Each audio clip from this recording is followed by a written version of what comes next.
Hello students, કેમ છો? આજે આપણે ન્યુમેરિકલ સેટ કરવાના છે.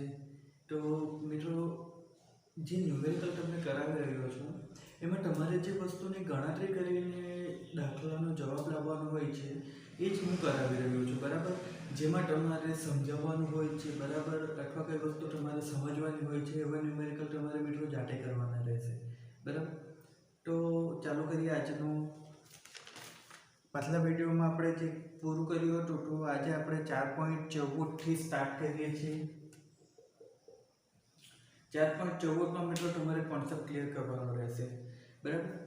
અહીંયા શું કહેવામાં આવ્યું છે કે પવન જે છે તે 72 કિલોમીટર પર આવરની ઝડપથી ગતિ કરી રહ્યો છે, બરાબર. અને એની જે દિશા છે તો એ દિશા ઉત્તર પૂર્વ છે, બરાબર. અત્યારે તમે ડિટેલ જોઈ લો, પછી આપણે એને સમજીએ. પછી બીજી વસ્તુ આપેલી છે કે એક બોટ જે છે તે ઉત્તર દિશામાં ગતિ કરી રહી છે. તો વીબી બરાબર આપેલું છે 51 કિલોમીટર પર આવે. બોટ એક જે છે તે ઉત્તર દિશામાં ગતિ કરી રહી છે, બરાબર. અને તેની ઝડપ આપેલી છે. તો અહીંયા આપણે કરવાનું શું છે કે બોટ ઉપર એક ઝંડો લગાવેલો હશે, તે ઝંડો કઈ દિશામાં ફરકશે તે વસ્તુ આપણે અહીંયા જોવાનું છે. હવે તમે ઘણી બધી વસ્તુ સમજો એ પહેલાં એક વસ્તુ જોઈ લો કે માની લો કે આ એક ઝંડો છે, બરાબર.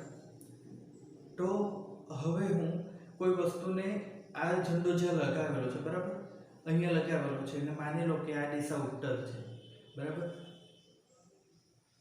ખબર પડી શું કહેવા માંગુ? આ દિશા ઉત્તર છે અને આ ઝંડો છે, બોટ આ દિશામાં ગતિ કરી રહી છે. તો શું થાય છે? ઝંડો ઉત્તર દિશામાં રહે છે કે દક્ષિણ દિશામાં રહે છે? દક્ષિણ દિશામાં રહે છે, બરાબર. તો એ વસ્તુ તમારે સમજવાની હતી.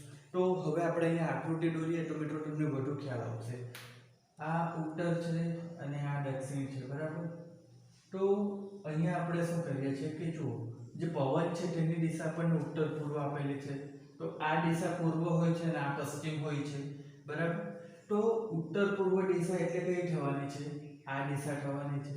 એમાં શું થાય છે કે જે પવન છે તે વહી રહ્યો છે અને આ દિશામાં શું થવાનું છે કે બોટ જઈ રહી છે, બરાબર. પરંતુ આપણે જે શોધવાનું છે તે શું છે મિત્રો? તો તે છે કે જે ઝંડો લગાવેલો હશે તે કઈ દિશામાં ફરકશે. તો ઝંડો લગાવેલો હશે તો મિત્રો પહેલા તો એ જોવાનું હશે કે ઝંડો જે હશે તે તો આ તરફ હશે, બરાબર.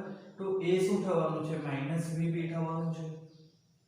એટલે અહીંયા તમે જોશો તો આપણને ઝંડાની પવનની સાપેક્ષે જે ગતિ મળવાની છે, બરાબર. તો એ ગતિ જે છે vwb, બરાબર. તો તે આપણને શું મળશે?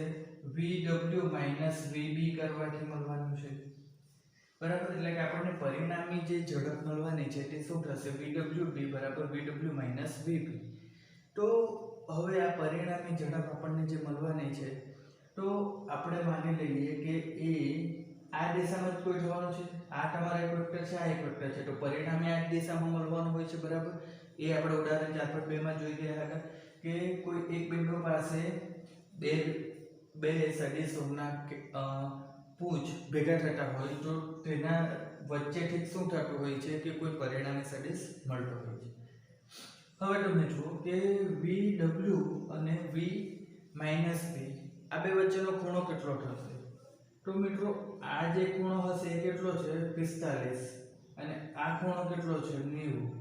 તો vw અને vb આ બંને વચ્ચેનો ખૂણો કેટલો થવાનો? તો કેટલો થશે? 90 + 45 એટલે 135 ડિગ્રી થશે, બરાબર. હવે આપણે જે શોધવાનું છે તે શું છે કે આ vwb જે છે પરિણામી, બરાબર. એ પરિણામી કયા ખૂણાએ જશે અથવા કઈ દિશામાં જશે તે શોધવાનું છે. તો ત્યારે આપણે શું કરતા કે જે બે સદિશ હોય છે એમાંથી કોઈ એક સદિશ સાથે આપણે એનો ખૂણો લઈ લેતા. તો અહીંયા માની લો કે આપણે આ જે vw છે તે સદિશ સાથે પરિણામી સદિશ vwb બીટા જેટલો ખૂણો બનાવે છે, બરાબર. હવે આ બીટા જેટલો ખૂણો બનાવે છે એમ ધારી દીધું છે, બરાબર, પણ બીટાની કિંમત હજી આપણને ખબર નથી, એ જ આપણે શોધવાનું છે, બરાબર. એ કોઈ પણ હોઈ શકે પછી. તો હવે આપણે જો બીટા શોધવું હોય તો એના માટે આપણે ઉદાહરણ 4.2 માં એક સૂત્ર જોયેલું હતું, અને તે સૂત્ર શું હતું કે tan બીટા બરાબર જે ખૂણો શોધવો હોય તે, તો જે ખૂણો શોધવો હોય તે, તો તેના બરાબર શું થાય, VB sin થીટા ના છેદમાં VW plus VB cos theta. આ એક સૂત્ર હતું મિત્રો, ઉદાહરણ 4.2 માં આપણે જોયું હતું. જો યાદ નહીં આવે તો ફરી જોઈ લેજો, તે ઉદાહરણ 4.2 વાળું. તો અહીંયા શું થશે મિત્રો, tan બીટા, તો તેના બરાબર VB, VB ની કિંમત કેટલી છે, તો 51 આપેલી છે, બરાબર. તો 51 ગુણ્યા sin કેટલા થશે, થીટાની વાત કરીએ છીએ મિત્રો. થીટા શું હોય છે કે બે સદિશો વચ્ચેનો ખૂણો હોય છે, અને જે sin બીટાની વાત કરીએ તો તે શું થાય છે, પરિણામી સદિશ એ કોઈ એક સદિશ સાથેનો બનાવેલો ખૂણો હોય છે. તો અહીંયા થીટા એટલે બે સદિશ વચ્ચેનો ખૂણો, તો તે આપણે કેટલો જોયો, 135, એટલે આ 135 થશે છેદમાં VW. તો એ શું થવાનું છે, તો VW એટલે આપણને કેટલા મળેલા છે, 32 ગુણ્યા VB એટલે ફરી 51, અને cos કેટલા થશે, cos થીટા એટલે ફરી cos 135. તો હવે આ શું થવાનું છે, અહીંયા મિત્રો આપણે પહેલા sin 135 છે તેની વાત કરીએ. તો sin 135 બરાબર આપણે શું લખી શકીએ, sin 90 + 45. તો મિત્રો જ્યારે કોઈ 90 નો ખૂણો આવે ત્યારે શું થાય છે કે વિધેય બદલાઈ જાય છે, એટલે આ શું થશે, sin ના જગ્યાએ cos થશે, અને 45. હવે 90 તો આપણે જાણીએ છીએ કે આ એકમ વર્તુળ છે, બરાબર. તો તેમાં શું થાય છે કે અહીંયા 0 હોય છે, બરાબર. તો અહીંયા શું થાય છે કે 1 0 હોય આ રીતે, બરાબર, અને અહીંયા 0 1 હોય. તો આ આપણું પહેલું ચરણ કહેવાય, આ બીજું, આ ત્રીજું અને આ ચોથું. તો પહેલા ચરણમાં શું થશે કે જે પણ ત્રિકોણમિતિના વિધેય હોય તે બધા ધન હશે. અહીંયા શું હશે, sin એ ધન હશે, અહીંયા tan અને અહીંયા cos વિધેય ધન હોય છે. તો આ જે હોય છે તે હવે એક્ચ્યુઅલી આપણે અહીંયા 90 ખૂણાની વાત થવાની છે, બરાબર. આપણે ખૂણાની વાત કરીએ તો આ 0 ખૂણો હોય છે, અહીંયા 90 હોય છે, અહીંયા 180 હોય છે. તો આપણી પાસે ખૂણો શું છે, 90 + 45, એટલે આ 90 થઈ ગયો અને આ બીજો 45. તો એ શું થવાનું છે મિત્રો કે બીજા ચરણમાં આવે તો બીજા ચરણમાં વિધેય કેવું થવાનું, આ ધન રહે છે, બરાબર. આ પહેલામાં બધા એટલે શું કે બધા ધન, અહીંયા ફક્ત sin, અહીંયા tan અને અહીંયા cos ધન હોય છે, બીજા ઋણ હોય છે. તો sin 135 એટલે શું થવાનું છે કે 90 + કંઈક ખૂણો આવે અથવા 90 ઓછા કંઈક ખૂણો આવે તો જે વિધેય હોય તે બદલાઈ જતું હોય છે. અને હવે કયા ચરણમાં આવે તેના પરથી શું થાય છે કે ધન કે ઋણ તે વિધેય નક્કી થાય છે. તો તે જ રીતે હવે આપણે વાત કરીએ cos 135 ની. તો તે શું થવાનું છે મિત્રો, તો sin cos 90 + 45 આપણે આ રીતે લખી શકીએ, બરાબર. તો હવે શું થશે અહીંયા કે આને આપણે sin અને કેટલા લખીએ, 45. પરંતુ એક વસ્તુ છે, 90 છે, બરાબર, 90 + 45 એટલે બીજા ચરણમાં જ આવી ગયું છે, બરાબર. પણ વિધેય કયું છે આપણું, cos છે. તો cos અહીંયા કેવું થવાનું છે, ઋણ થશે. cos એ ચોથા ચરણમાં ધન થશે, અહીંયા તો ઋણ થવાનું છે, એટલે આ શું આવશે, -45, બરાબર. તો હવે આપણે cos 45 ની કિંમત કેટલી થવાની, 1/2 અને આની કિંમત કેટલી થશે, 1/2 જ થાય, પરંતુ માઈનસ આવી ગયું.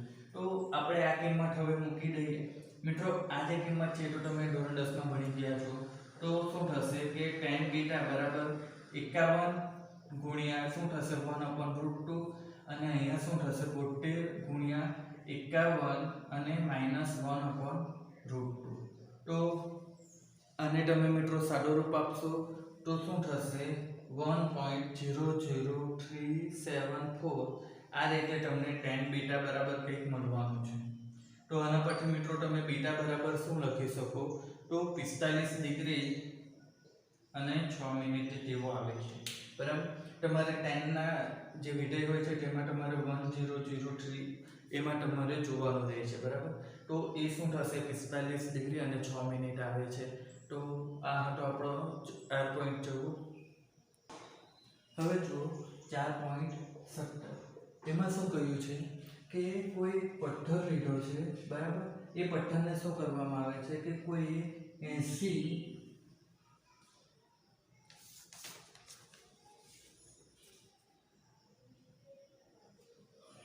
પથ્થરને 80 સેન્ટીમીટર લાંબી કોઈ દોરી સાથે બાંધીને શું કરવામાં આવે છે કે આ રીતે ગોળ ફેરવવામાં આવે છે. તો હવે જ્યારે એને ગોળ ફેરવે છે ત્યારે શું થાય છે કે 25 સેકન્ડમાં એ 14 ચક્કર લગાવી દે છે. તો આપણે અહીંયા જે પ્રવેગ ઉત્પન્ન થવાનો છે તે શોધવાનું છે, તેનું મૂલ્ય કેટલું થાય. તો મિત્રો અહીંયા જે પ્રવેગ ઉત્પન્ન થવાનો છે તે શું થવાનું છે, તો પ્રવેગ એ આપણને r × ω². અહીંયા જે પ્રવેગ ઉત્પન્ન થાય તે કયો થવાનો છે, તો કેન્દ્રગામી પ્રવેગ થશે, બરાબર. અહીંયા શું થશે કે આ જે પથ્થર હશે તેની દરેક સેકન્ડે શું થતું હોય છે, દરેક ક્ષણે એની દિશા બદલાતી હોય તો તે કેન્દ્રગામી પ્રવેગ ઉત્પન્ન થવાનો છે, બરાબર. તો તે r ω² પરથી મળે છે. આ વસ્તુ આપણે થિયરીમાં ભણી ગયા હતા. તો અહીંયા જોશો તો r ω કેમ લખ્યું, કારણ કે આપણને જે સમય અને ચક્કર જે છે તેની કિંમત આપેલી છે. હવે તમે જુઓ કે જ્યારે એક ચક્કર લગાવે તો ત્યારે શું થાય છે, અહીંયાથી ચાલુ કરીને આ રીતે ફરીને એ આ રીતે પાછો આવે તો તે દરમિયાન એ કેટલું સ્થાનાંતર કરે, તો એ 2π જેટલું સ્થાનાંતર કરે એમ કહેવાશે, બરાબર.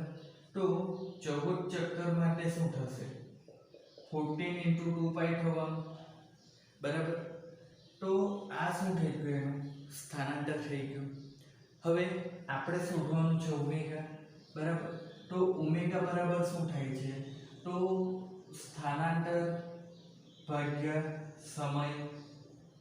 તો અહીંયા શું થશે કે 14 ચક્કરમાં એણે કરેલું સ્થાનાંતર કેટલું થવાનું, તો 14 × 2 × π ની કિંમત 3.14 / 25 કરવાનું છે.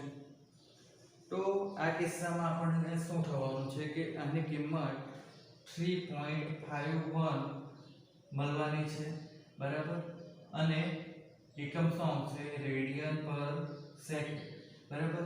આ શું છે, કોણીય વેગ છે, તો તેનો એકમ મિત્રો આપણે રેડિયન/સેકન્ડ ગણેલો. એટલે હવે આપણે જે શોધવાનું છે પ્રવેગ, તો એ બરાબર શું થશે, 18 × 3.51, બરાબર. આ કરી દેવાનું છે, × 3.51 આવશે, a × r × ω², બરાબર.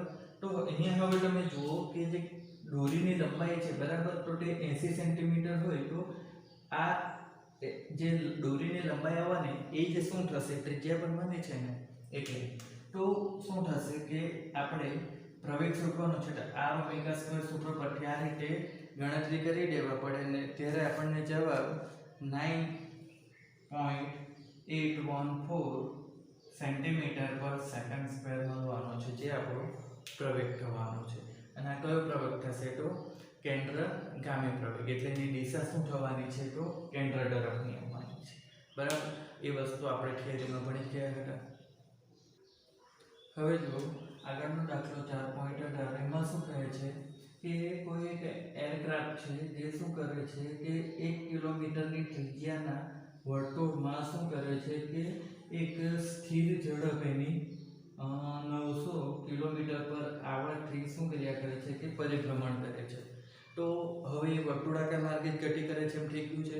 તો એનામાં ઉદ્ભવતો જે પ્રવેગ થશે તે શું થશે, કેન્દ્રગામી પ્રવેગ.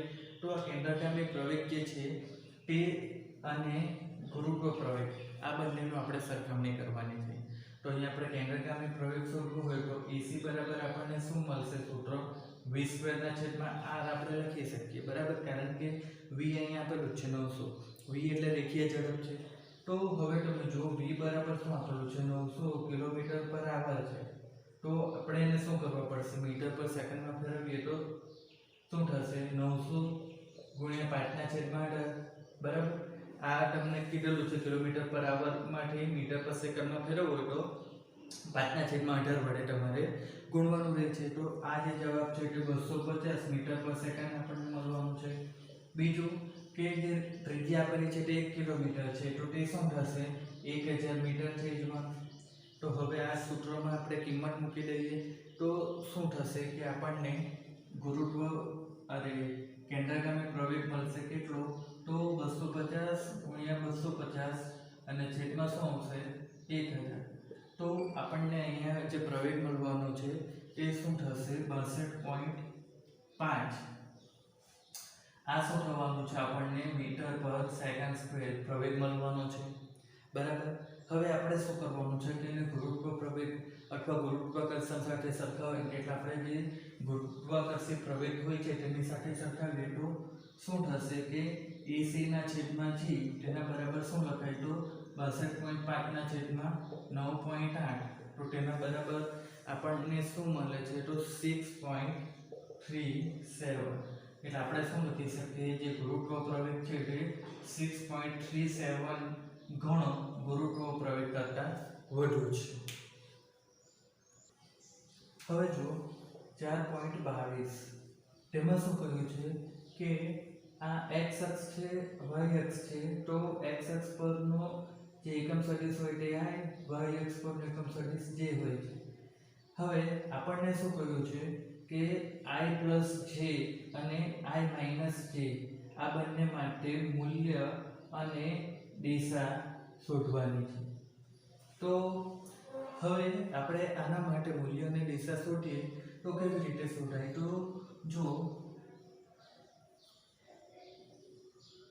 આ i + j થશે આ j હોય અને આ i હોય તો આપણે શું કરી શકીએ આ રીતે i + j લખી શકીએ બરાબર એ વસ્તુ આપણે શું જોયું સમાંતર બાજુ ચતુષ્કોણના નિયમમાં કે બંનેના પૂંછ એક જ જગ્યા પર હોય તો તેની વચ્ચેથી જે નીકળે તે શું હોય બંનેનો પરિણામી હોય છે હવે આ તો i + j થયું i - j માટે શું થશે તો મિત્રો આ જે છે તો એના પરથી આપણને આ શું મળશે -j મળે ને બરાબર તો હવે તમે જો i અને -j તો આ બંનેનું કેન્દ્ર જે છે સોરી કેન્દ્રની પૂંછ તે પણ શું છે કોમન જ છે તો અહીંયાથી આ રીતે જે નીકળશે તે i - j થઈ જવાનું બરાબર આપણે બંનેનો સરવાળો કરીએ પરંતુ આ માઈનસ છે તો આપણે શું લખી શકીએ i - j લખી શકીએ તો આ આપણને શું થયું i + j અને i - j મળી ગયા તો હવે આપણે બંનેની કિંમત શોધવી હોય તો i + j છે તેની કિંમત પરિણામી સદિશ હોય તો તેની કિંમત શોધવી હોય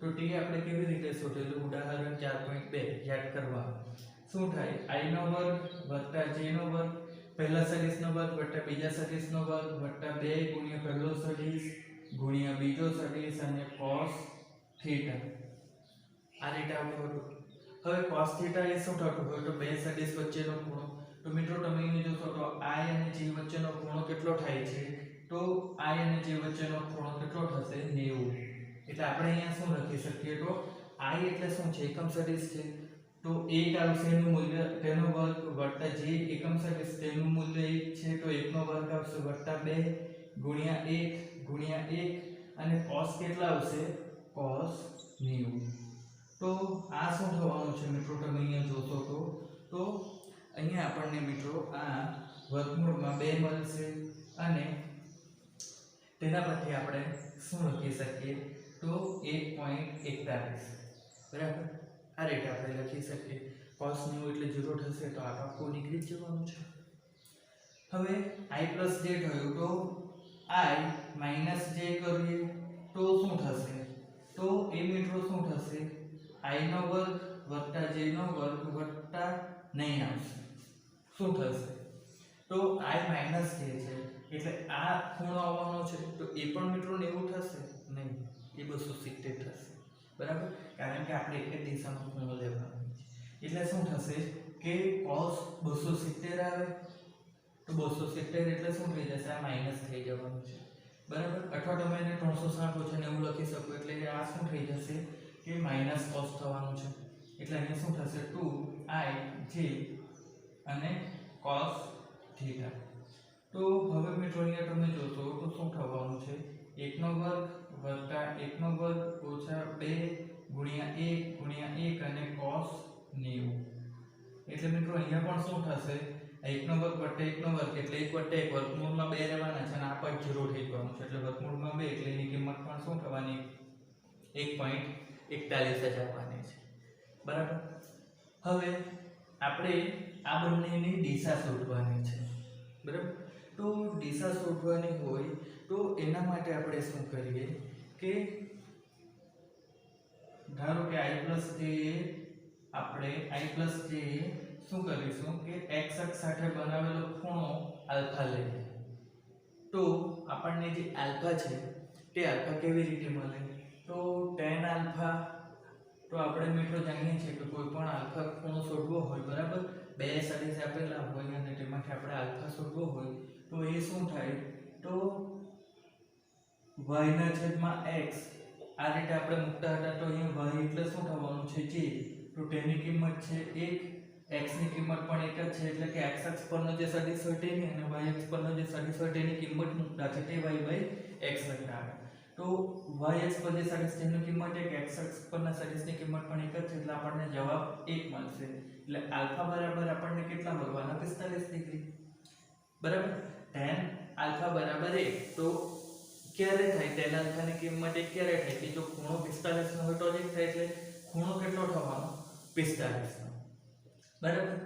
હવે આપણે માની લઈએ કે i - j આ આપણે લીધું તે i + j માટે લીધું. હવે i - j માટે આપણે વાત કરીએ તો તેના માટે શું થશે? તો એના માટે માની લો કે એને x અક્ષ સાથે ઋણ દિશામાં કોઈ બીટા ખૂણો બનાવેલો છે, બરાબર. તો એ બીટા ખૂણો બનાવેલો હોય તો આપણે શું કરીશું કે tan આલ્ફા જ લેશું, બરાબર. અને તે આપણા માટે શું બનવાનું છે? અરે સોરી, અહીંયા tan આપણે બીટા જ લેશું. તો એ શું થવાનું છે મિત્રો? -1/1 આવશે, બરાબર. કારણ કે અહીંયા શું થશે? આ જે સદિશનું મૂલ્ય છે તે કેવું છે? -1 થવાનું છે, એટલે -1/1 આવશે ઇક્વલ ટુ શું થવાનું? -1 થશે, બરાબર. એટલે આપણને જે બીટા ખૂણો છે તે બીટા ખૂણો શું થવાનું છે? તો જો 1 હોય તો 45 મળે, તો આ શું થવાનું છે? તો 360 માઈનસ કેટલા થશે? 45, એટલે એ શું થવાનું છે? તો 315, બરાબર. તો એ ખૂણો આપણને મળવાનો છે. કેમ? કારણ કે આ કિંમત ઋણ છે, એટલે હવે આપણે શું કહી શકીએ? તો 360 - 45 કરીએ એટલે x અક્ષ સાથેનો ખૂણો કયો થવાનો? આ અને અહીંયા સુધીનો એ 345 થવાનો છે, બરાબર. તો અહીંયા શું સમજવાનું છે કે i - j x અક્ષ સાથે ઋણ દિશામાં કેટલો ખૂણો બનાવ્યો? 45, પરંતુ ધન દિશામાં કેટલો ખૂણો થાય? તો 315 થશે, બરાબર. તો એ ખૂણો થઈ ગયો. ત્યારબાદ આપણે શું જોવાનું છે? તો બીજો એક સદિશ આપેલો છે 2y + 3j. 2y + 3j તો ના અસરકારક ઘટક મેળવવાના છે. અસરકારક ઘટક કોના માટે? તો i + j અને i - j બંને માટે અસરકારક ઘટક મેળવવાના. તો આપણી પાસે અહીંયા સદિશ શું થશે? a બરાબર આપણે 2y + 3j લઈએ અને b બરાબર આપણે શું લઈએ? એકવાર i + j લઈએ. તો અહીંયા મિત્રો શું થશે કે સદિશોનો અદિશ ગુણાકાર, બરાબર, તે આપણે અહીંયા કરવાનો થશે. હવે આ વસ્તુ તમને અત્યારે ભણવામાં નથી આવી, પરંતુ એ તમને ચેપ્ટર 7 માં ભણવામાં આવશે. તો અદિશ ગુણાકાર શું કહે છે કે a ડોટ b કરવાનું હોય છે. તો એ શું થાય છે કે આ અદિશ ગુણાકાર કહેવાય છે, ડોટ કર્યો એટલે. તો એની કિંમત શું થાય છે? સદિશ a નો વર્ગ, સદિશ a નું મૂલ્ય, સદિશ b નું મૂલ્ય અને cos થીટા આવે છે. હવે આપણે અસરકારક ઘટક મેળવવાનો કોના માટેનો? તો સદિશ a માટેનો. તો તે અસરકારક ઘટક એ cos થીટા થતો હોય તો તે શું થાય છે? a ડોટ b અને છેદમાં શું આવે? b રેખવાનું e cos થીટા ને સૂત્ર કરતા બનાવ્યું. તો a એટલે શું છે? 2y + 3j અને i + j અને છેદમાં શું થશે? b નું મૂલ્ય આવવાનું. તો b નું મૂલ્ય તો એક જ છે, સોરી માફ કરજો, b નું મૂલ્ય એટલે શું થશે? i + j નું મૂલ્ય તો કેટલું છે? 1.41, અથવા આપણે એને √2 પણ લખી શકીએ. તો હવે આ જે ગુણાકાર કરવાનો તો તે શું થાય છે મિત્રો? તો જુઓ, i નો i સાથે જ ગુણાકાર થાય છે, એટલે અહીંયા 2 છે અને અહીંયા 1 છે. i કોમન છે તો i ગુણ્યા i અને 2 ગુણ્યા 1 એટલે શું થઈ જશે 2 અને i ગુણ્યા i એટલે શું થઈ જાય છે 1 થઈ જાય છે બરાબર એ વસ્તુ તમારે શું થશે કે ચેપ્ટર 7 માં 1 છે અને આ શું થશે 3 * 1 થવાનું છે અને j * j તો i ગુણ્યા i આ વસ્તુ તમે યાદ રાખજો i ગુણ્યા i પણ કેવી રીતે કે અદિશ ગુણાકાર હોય ત્યારે તો એ 1 થઈ જશે j ગુણ્યા j તો એ પણ 1 થશે k ગુણ્યા k પણ કેવું અદિશ તો એ પણ 1 થશે તમારે ધ્યાન રાખવાનું તો શું થશે કે j ગુણ્યા j એ કેટલું થઈ જશે 1 થઈ જશે તો શું થશે કે આપણે અહીંયા 3 મળવાનું છે અને છેદમાં √2 એટલે આપણને જવાબ શું આવવાનો છે 5/√2 બરાબર હવે એ જ રીતે જો આપણે શું કરીશું કે a cos θ અને તેમાં આપણે શું કરીશું કે હવે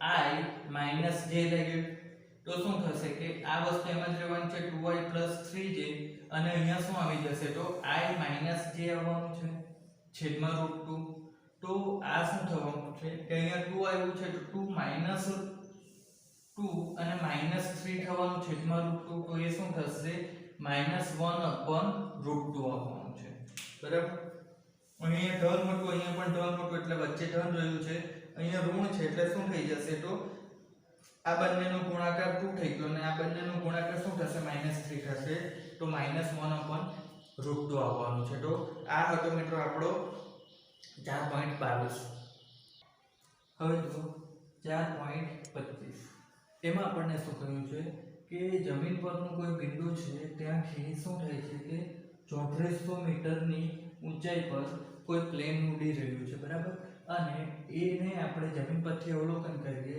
તો એ શું કરે છે કે કોઈ એક બિંદુથી કોઈ બીજા બિંદુ સુધી જતું રહેવાનું છે બરાબર પ્લેન છે હવામાં છે ઉડતું રહે એટલે ગતિ તો કરવાનું છે સ્થિર નથી રહેવાનું તો શું થશે કે જમીન પરના કોઈ બિંદુથી આપણે એનું અવલોકન કરીએ તો 10 સેકન્ડમાં એ શું કરશે કે કોઈ એક બિંદુથી બીજા બિંદુ સુધી જશે તો તે દરમિયાન 30 ડિગ્રીનો ખૂણો બનાવે છે બરાબર તો આપણે અહીંયા શું કરવાનું છે કે એની જે ઝડપ હશે તે આપણે શોધવાની છે તો અહીંયા તમે જો કે આપણે શું કરી શકીએ કે અહીંયા જે વચ્ચે છે દ્વિભાજક દોરીએ તો એ દ્વિભાજક આપણને શું થશે કે કોઈ C બિંદુ પાસે મળે તો હવે તમે અહીંયા જુઓ કે ત્રિકોણ AOC ની વાત કરીએ તો તેમાં આ જે ખૂણો હશે કેટલો થવાનો છે 15 ડિગ્રી થશે બરાબર તો આપણે અહીંયા શું લખી શકીએ કે tan 15 ડિગ્રી આ tan ખૂણો આવ્યો તો tan બરાબર સામેની બાજુ ભાગ્યા પાછળની બાજુ થશે તો AC ના છેદમાં શું લખી શકાય OC એટલે AC બરાબર શું થશે OC ગુણ્યા tan 15 OC એટલે શું થવાનું છે તો એની જમીનથી હાઈટ તો કેટલી છે 3400 મીટર છે ને અને tan 15 છે તો તેની કિંમત આપણને 0.2679 મળે છે એટલે આ જે ગુણાકાર કરો મિત્રો તો તે જવાબ લગભગ 910 મીટર જેટલો આવવાનો છે તો આપણે શું કરવા પડશે આપણે તો AB શોધવા પડે તો AB બરાબર શું થવાનું છે તો શું થશે 2 * AC એટલે કેટલા થશે 2 * 9 910 તો એ શું થશે 1820 મીટર હવે આપણે અહીંયા શું કરવાનું છે કે વેગ શોધવાનો છે તો આપણને શું કીધું છે કે જે પ્લેન છે તે શું કરે છે 10 સેકન્ડમાં A થી B પર જાય છે બરાબર તો A થી B નું અંતર મળી ગયું એટલે વેગ બરાબર આપણને શું મળશે તો અંતર કેટલું છે 1820 ભાગ્યા સમય કેટલો છે 10 તો આપણને વેગ કેટલો મળશે 182 મીટર પર સેકન્ડ આ આપણો અહીંયા વેગ થશે તો આ હતો મિત્રો આપણો 4.25 દાખલો હવે જો 4.30 માં શું કીધું છે કે એક પ્લેન જે છે તે 1.5 કિલોમીટરની ઊંચાઈ પર ઉડી રહ્યું છે બરાબર આ ઊંચાઈ છે હવે આપણે અહીંયા શું કરીએ કે ઉગમ બિંદુ લઈએ તો ઉગમ બિંદુથી કોઈ એક ટોપ આ દિશામાં ગોઠવેલી છે બરાબર અને પ્લેન આ દિશામાં 1.5 કિલોમીટરની ઊંચાઈ પર જઈ રહ્યું છે અને તે પ્લેનની જે ઝડપ છે તે આપણને અહીંયા 720 કિલોમીટર પર આવાર આપેલી છે બરાબર હવે એમ કહેવામાં આવે છે કે અહીંયાથી એક ટોપમાંથી ઘોડો કેટલા શિરોલંબ સાથે કેટલા ખૂણે છોડવામાં આવે, બરાબર, તો તેને આપણે થીટા લઈએ કે જેનાથી શું થશે કે આ ગોળો તેને આપણે ઝડપ લઈએ vs બરાબર 600 મીટર પર સેકન્ડ આપણને આપેલી છે, તો આ ગોળો આપણે શિરોલંબ સાથે કેટલા ખૂણે બનાવીને છોડીએ કે જેનાથી આ જે પ્લેન જઈ રહ્યું છે તેને આ ગોળો હિટ કરી શકે, બરાબર. તો અહીંયા શું થશે કે ગોળો આ પ્લેનને હિટ કરે તેના માટે શું થવું જોઈએ, તો બંને ગોળો અને પ્લેન બંનેનું t સમયમાં સ્થાનાંતર સરખું થવું જોઈએ, બરાબર.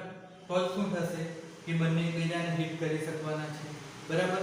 તો હવે તમે અહીંયા જોશો તો શું થશે, તો અહીંયા આપણે ખૂણો થીટા લીધો છે જેની સાથે, તો તે શું થવાનું છે vs cos થીટા થશે, બરાબર. અને સામેની બાજુ શું થાય v sin થીટા, બરાબર. હવે આપણે શું જોવાનું છે કે જે પ્લેન છે તે સમક્ષિતિજ દિશામાં ગતિ કરી રહ્યું છે, તો vp જે છે તે શું છે 720 કિલોમીટર પર આવર છે, તો તેને આપણે મીટર પર સેકન્ડમાં ફેરવવું હોય તો 720 × 5/18, બરાબર. આ તમારે યાદ રાખવાનું છે. તો એ શું થવાનું છે આપણને 200 મીટર પર સેકન્ડ મળવાનું છે. હવે એક વસ્તુ જુઓ કે ગોળો અને પ્લેન બંનેનું સમક્ષિતિજ દિશામાંનું t સમયમાં સ્થાનાંતર સરખું હશે ત્યારે જ ગોળો પ્લેનને હિટ કરી શકે. તો આપણે શું લખીએ vs = vp લખીએ, સોરી સ્થાનાંતરની વાત કરી છે તો x s = xp લખીએ. તો સ્થાનાંતર બરાબર આપણે શું લખીએ છીએ મિત્રો, તો વેગ ગુણ્યા સમય, અને આપણો શું થશે વેગ ગુણ્યા સમય. તો હવે તમે જુઓ કે ગોળા માટે શરૂઆતનો વેગની વાત કરીએ તો તે શું થવાનું છે કે આ શરૂઆતનો વેગ છે, પરંતુ શરૂઆતનો વેગ આપણે v sin થીટા લેવા પડે કારણ કે એનો ઘટક આવશે, તો એ શું થશે vs cos થીટા, બરાબર, સોરી sin છે, સમક્ષિતિજ દિશાનું ઘટક sin છે, તો vs sin થીટા * t તેના બરાબર vp * t, એટલે આપણને sin થીટા બરાબર શું મળવાનું છે મિત્રો, તો tt કેન્સલ, vp ના છેદમાં શું મળશે vs. હવે vp એટલે કેટલું છે તો 200 થવાનું છે મિત્રો, અને vs એટલે કેટલું થશે 600, તો આપણને શું મળશે 1/3, એટલે થીટા બરાબર શું થશે 1/3 એટલે કે 0.33. તો થીટા બરાબર અહીંયા આપણને શું મળવાનું છે 19.5 ડિગ્રી. એટલે અહીંયા શું કહેવા માંગે છે કે જે ગોળો છે 600 મીટર પર સેકન્ડની ઝડપથી છોડવામાં આવે એને જે પ્લેન છે 200 મીટર પર સેકન્ડની ઝડપથી જઈ રહ્યું છે એને જો હિટ કરવું હોય તો શિરોલંબ સાથે 19.5 ના ખૂણે એને છોડવામાં આવે, બરાબર. હવે બીજી વસ્તુ શું છે કે ગોળાની હાઈટ અને જે પ્લેન છે બંનેની હાઈટ પણ સરખી હોવી જોઈએ, તો જ શું થશે કે એકબીજાને હિટ કરી શકે, બરાબર. કોઈ વસ્તુ ધારો કે પ્લેન આ ઊંચાઈ પર ઉડી રહ્યું છે અને અહીંયાથી ગોળાને છોડવામાં આવે, હવે ગોળો t સમયમાં શું થશે કે બંને એક જ સ્થાન પર હશે તો એ હિટ કરશે, પરંતુ ધારો કે ગોળો આ રીતે હશે તો પ્લેન અહીંયા છે અને ગોળો અહીંયા હશે, બરાબર. તો આ બંનેનું સમક્ષિતિજ સ્થાનાંતર તો સરખું જ કહેવાય, પરંતુ ઊંચાઈ અલગ અલગ થઈ જાય ને, તો આપણે બંનેની ઊંચાઈ પણ શું કરવા પડે જોવા પડે. તો હવે આપણે જે ગોળો છોડવામાં આવે છે તેની ઊંચાઈ શોધીએ. તો ઊંચાઈ માટે મિત્રો સૂત્ર શું થશે h = vs સ્ક્વેર અને sin શું આવશે. હવે અહીંયા મિત્રો આપણે ખૂણો લેવાનો છે, તો આપણે જ્યારે પ્રક્ષેપ્ત ગતિ વિશે ભણેલા ત્યારે આપણે ખૂણો આ લેતા હતા. હવે આ ખૂણો કેટલો આપણને મળ્યો છે, આ થીટા મળ્યો છે, તો આ ખૂણો 90 - થીટા લેવા પડે, એટલે અહીંયા શું થશે v² sin² થીટા આવતું, પરંતુ ત્યારે આપણે આને થીટા લેતા હતા, પરંતુ હવે થીટા કયો છે આ છે, તો આ 90 - થીટા થશે, એટલે 90 - થીટા, અને છેદમાં શું આવશે તો 2 × g આવવાનું. હવે તમે જુઓ તો sin થીટા, બરાબર. તો sin થીટા બરાબર શું થવાનું છે મિત્રો, તો 1/3 આપણને મળ્યું છે અહીંયા sin થીટા બરાબર, એટલે sin² થીટા આપણને શું મળવાનું છે મિત્રો, તો એ થઈ જશે 1/9, હવે તમે જો કે sin સ્ક્વેર થીટા બરાબર શું લખી શકાય 1 માઈનસ cos સ્ક્વેર થીટા તેના બરાબર 1/9 એટલે cos સ્ક્વેર થીટા બરાબર શું થશે તો 1 માઈનસ 1/9 તો એ શું થઈ જશે 8/9 બરાબર। તો હવે આપણે આ કિંમત ઉપર મૂકીએ તો શું થઈ જશે h ઇક્વલ ટુ આ cos સ્ક્વેર થીટા થયું છે તો h ઇક્વલ ટુ આપણે શું લખી શકીએ v સ્ક્વેર અને sin સ્ક્વેર 90 માઈનસ થીટા એટલે એ શું થઈ જશે cos સ્ક્વેર થીટા થશે અને છેદમાં 2g એટલે v સ્ક્વેર એટલે શું થશે તો અહીંયા આપણને આપેલું છે 600 બરાબર। તો 600 ગુણ્યા 600 અને cos સ્ક્વેર ની કિંમત શું આવી 8/9 તો 8 ને નીચે 2 * 10 * 9 તો આ રીતે આપણે કરશું તો આપણને જવાબ શું મળવાનો છે લગભગ 16 કિલોમીટર જેટલો મળે છે।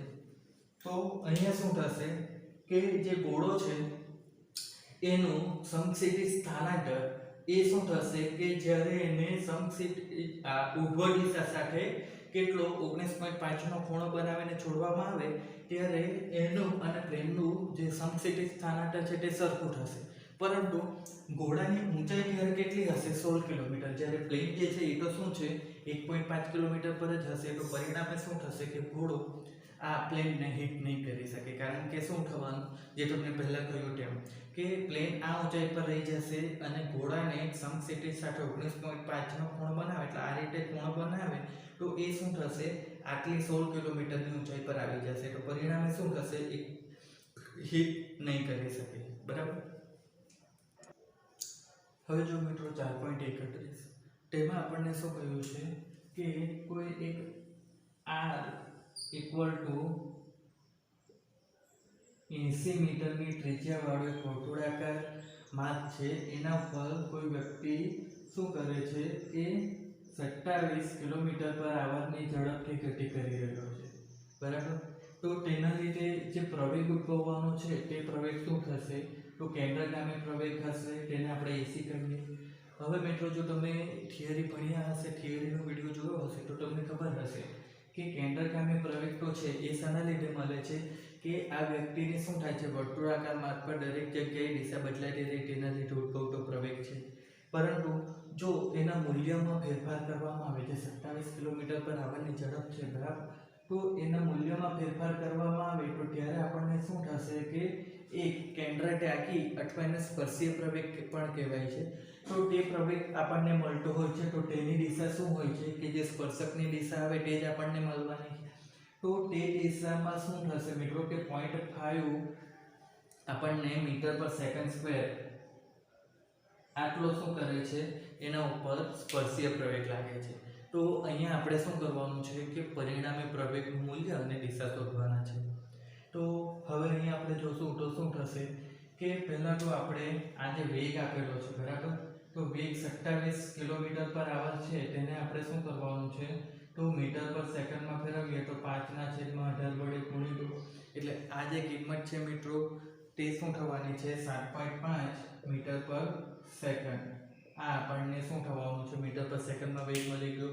હવે કેન્દ્રગામી પ્રવેગ આપણે શોધવાનો છે તો કેન્દ્રગામી પ્રવેગ AC બરાબર આપણને શું મળે v સ્ક્વેરના છેદમાં r તો v સ્ક્વેર એટલે અહીંયા કેટલું થવાનું છે 7.5 ગુણ્યા 7.5 અને છેદમાં શું આવવાનું છે 80 તો જવાબ આપણને શું મળશે 0.70 મીટર પર સેકન્ડ સ્ક્વેર। તો અહીંયા કેન્દ્રગામી પ્રવેગનું મૂલ્ય કેટલું થવાનું છે 0.7 મીટર પર સેકન્ડ સ્ક્વેર જે આ તરફનો છે અને જે સ્પર્શીય પ્રવેગ છે તે આ દિશામાંનો છે તો તેનું મૂલ્ય કેટલું થાય છે 0.5 મીટર પર સેકન્ડ સ્ક્વેર। તો હવે અહીંયા શું થશે મિત્રો કે બે આપણને પ્રવેગ મળી ગયા અને આ બંને પ્રવેગ કેવા હોય છે એકબીજાને લંબ હોય છે બરાબર। તો અહીંયા આપણને શું થશે કે પરિણામી પ્રવેગ આપણને કેવી રીતે મળશે તો AC નો વર્ગ વત્તા AT નો વર્ગ આ રીતે કરવાથી મળશે તો AC એટલે કેટલું મળ્યું છે 0.7 તેનો વર્ગ અને જે સ્પર્શીય પ્રવેગ છે તો એ સ્પર્શીય પ્રવેગ શું છે કે બ્રેક લગાવવાથી શું થાય છે કે આપણને મળે છે તો બ્રેક લગાવવાથી શું થાય છે કે જે એનો વેગ હોય છે એમાં ઘટાડો થાય તો તે શું થાય છે કે સ્પર્શીય પ્રવેગ કહેવાય. તો બ્રેક લગાવવાથી કેટલો ઘટાડો થાય છે 0.5 મીટર પર સેકન્ડ. તો તે આપણો સ્પર્શીય પ્રવેગ થઈ ગયો. તો તેનું મૂલ્ય કેટલું આવે છે 0.5 નો વર્ગ. એટલે આ શું થશે વર્ગમૂળમાં 0.74 થવાનું છે. બરાબર. આ 0.49 તો આપણને જવાબ કેટલો મળશે 0.86. તો આ શું થવાનું છે કે આપણો પ્રવેગ આવવાનો છે જેનું મૂલ્ય છે. હવે આપણે જો દિશા શોધવી હોય બરાબર તો આપણે અહીંયા શું કરીશું કે આ જે પ્રવેગ છે તેની દિશા આ થવાની છે. તો આપણે અહીંયા માની લઈએ કે અહીંયા સ્પર્શીય પ્રવેગ સાથે કોઈ બીટા ખૂણો બનાવેલો છે. તો tan બીટા આપણે કેવી રીતે શોધી શકીએ? તો tan બીટા બરાબર શું થવાનું છે? તો સામેની બાજુ કે પાછળની બાજુ. એટલે આપણે અહીંયા શું લખી શકીએ? તો ખૂણો અહીંયા છે એટલે અહીંયા શું થવાનું છે? તો AC આવવાનું છે. એટલે આપણે શું લખી શકીએ? તો AC ના છેદમાં AD. તો આપણને શું મળશે 0.7 ના છેદમાં 0.5. એટલે બીટા બરાબર શું મળવાનું છે આપણને? આના બરાબર કેટલું થઈ જશે 1.4. એટલે બીટા બરાબર આપણને શું મળશે 51 ડિગ્રી અને 58 મિનિટ. તો અહીંયા શું થશે મિત્રો કે તમે જો નિયમિત વર્તુળાકાર ગતિની થિયરી ભણી આવ્યા હશો તો તમને ખબર હશે કે જે પ્રવેગ આવે છે તે બે પ્રકારના હોય છે. તો કયા હોય છે કે દિશા બદલાય છે સતત વર્તુળાકારમાં, તેના લીધે જે પ્રવેગ ઉદ્ભવે તે કેન્દ્રગામી પ્રવેગ હોય છે. અને જો વેગના મૂલ્યમાં ફેરફાર થાય તો ત્યારે સ્પર્શીય પ્રવેગ ઉદ્ભવે. તે શું હોય છે? સ્પર્શકની દિશામાં હોય છે. બરાબર. તો અહીંયા મિત્રો આપણને શું થાય છે કે સ્વાધ્યાયના બધા દાખલા પૂરા થાય છે. બાકીના જે દાખલા હશે તે મિત્રો તમારે જાતે કરવાના રહેશે.